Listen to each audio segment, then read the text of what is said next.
అందరికీ నమస్కారం. నేను మీ దుక్క బాలరాజు, పాతపట్నం నియోజకవర్గం.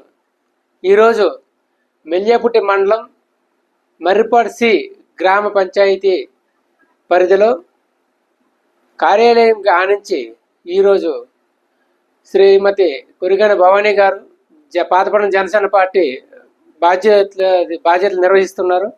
ఆమె జన్మదినాన్ని పురస్కరించుకొని మండలం మొత్తం జన సైనికులతో ఈరోజు ఒక మెగా వైద్య శిబిరాన్ని నిర్వహించదలిసాము.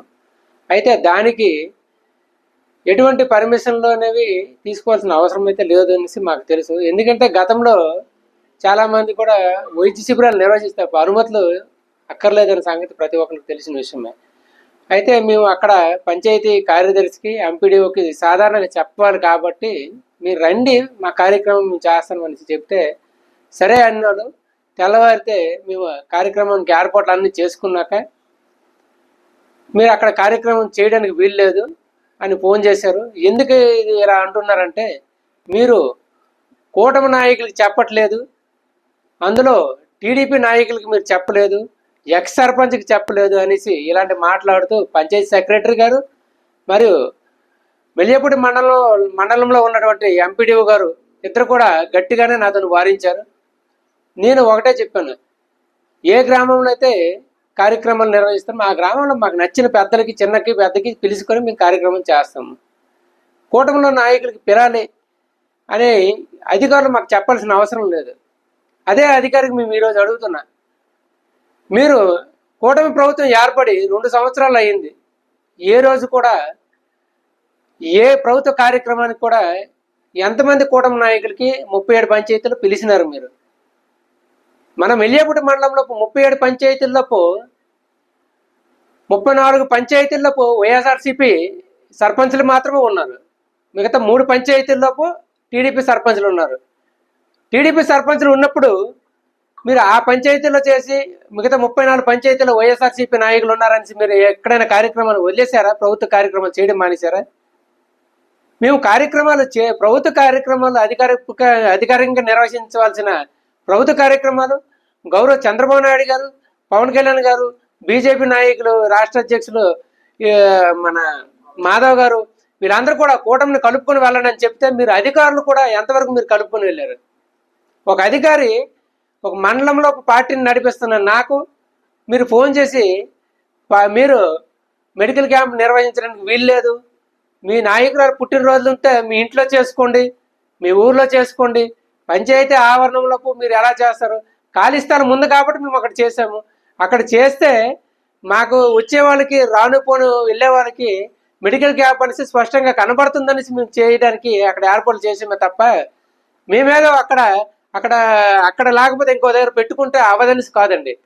మీరు పంచాయతీ కార్యదర్శులు కానీ పంచాయతీ ఎంపీడీఓ కానీ ఇక్కడ 37 పంచాయతీలో జన సైనికులు ఒకరు ఇద్దరు ఊరికి పనికొచ్చిన వాళ్ళు పనికి రానాలో జెండా పోసిన కార్యకర్తలు ఉన్నారు. ఎంతమందికి మీరు తెలియజేశారు కార్యక్రమాలు?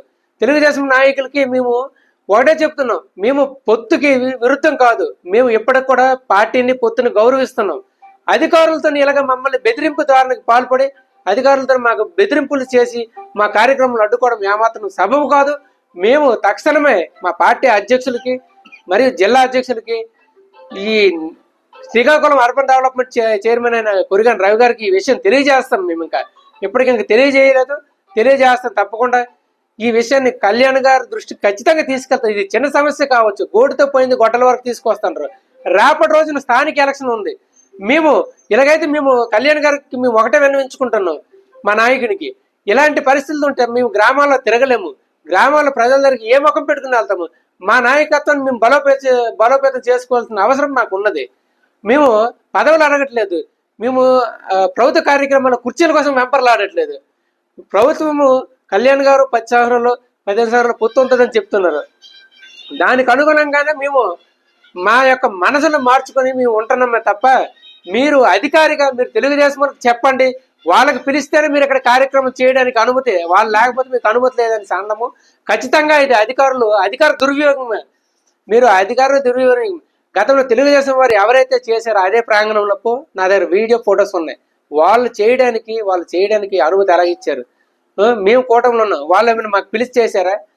పంచాయతీల్లో గ్రామ స్థాయి నుంచి మండల స్థాయి వరకు ఎవరు కూడా గౌరవం లేదు. మీరు మా నాయకులకి మేము పుట్టినరోజులు చేస్తే పార్టీ బలోపేతం అవుతుంది అయ్యా. పార్టీ బలోపేతం కోసం మేము పని చేస్తాము. మా స్వార్థం కాదు, మా స్వార్థం కోసం కాదు. మా ఇంట్లో డబ్బులు తెచ్చి మేము కష్టపడి మా డబ్బులతో మేము కార్యక్రమాలు చేస్తున్నాము. మా డబ్బులతో పార్టీని జనాలకు తీసుకెళ్తున్నాము. ఈరోజు జనసేన పార్టీకి 21 స్థానాలు ఉంటే ఉండొచ్చు, రేపటి రోజు రెట్టింపు అవుతాయి, లేకపోతే ఇంకోటి అవుతుంది. అంతేగాని మీరు మమ్మల్ని ఇలాగ అధికారులను అడ్డం పెట్టుకుని మా యొక్క కార్యక్రమాలకు అడ్డుతొలగడము ఏమాత్రం కూడా భావ్యం కాదు. దీన్ని ఖచ్చితంగా తెలుగుదేశం పార్టీ పెద్దలు, అలాగే బీజేపీ పెద్దలు, మా అధ్యక్షులు పవన్ కళ్యాణ్ గారు, జిల్లా అధ్యక్షులు మరొకసారి పునర్పరిశీలించి మాకు ఎటువంటి బెదిరింపులు చేశారు ఆ ఆడియో క్లిప్పింగ్స్ కూడా నేను పంపిస్తాను. ఖచ్చితంగా మరొకసారి దీన్ని పునర్పరిశీలన చేయాలనేసి వినయపూర్వకంగా కోరుకుంటున్నా. జై హింద్.